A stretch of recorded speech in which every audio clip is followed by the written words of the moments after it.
It's very difficult. Sometimes I take bus and driver ask me, where are you going? I can't answer, because I don't speak English. I say just SkyTrain. Say, which SkyTrain? Where? But now I go everywhere. I use SkyTrain. That's easy for me. I use bus. Very easy for me. Slowly, I'm feeling better. We weren't have an electric chair, so it was hard for us to go and come back. This is some of the difficulties we were facing when we first came. First 6 months is a little bit difficult because we don't speak English, and so very difficult we go outside. Transportation without an electric chair is difficult. You might miss some appointment because of that. We adapt, but we kept asking for our needs because there's no other solution.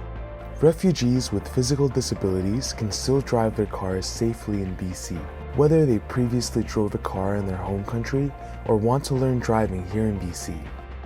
The first step is to go through the driver rehabilitation assessment. The assessment provides evaluations to individuals with physical impairment. The program has a car with adapted driving equipment or a wheelchair-accessible minivan for those clients with physical impairments who need adaptations. The program is fee-for-service and is not covered under the Medical Services Plan or the Interim Federal Health Program. The second step is vehicle modification. If you're a newcomer refugee with a disability, you can have specialized vehicle modifications installed in your car. These modifications keep drivers with disabilities on the road and create more accessible and safe vehicles. Here are some common vehicle modifications: seatbelt adjustments, safety bars and straps, motorized ramps and swivel seats, transfer strategies or lifting platforms, the selection of appropriate vehicles, and hand controls. In the Lower Mainland, TransLink runs service for people with disabilities that encompasses buses, SkyTrain, and SeaBus, all of which are accessible.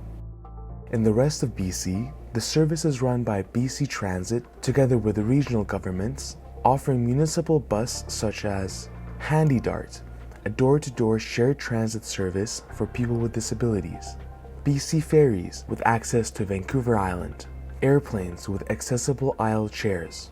Trains for long-distance travel have at least one washroom designated as accessible. Health Connections Travel Assistant Program for non-emergency medical appointments outside of the person's home community. First 6 months so difficult, but now every day I'm so smile.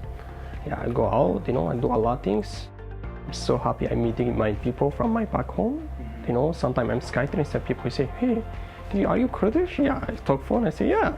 I'm feeling very good now. I speak English, brother. I'm feeling very good. Before I don't speak English. Now I use SkyTrain, I use bus. I go alone, I go everywhere. Going to school every day makes the person feel much better than staying at home. I'm so proud of myself while I am like that on disability and having difficulties to study English. It's very successful for me.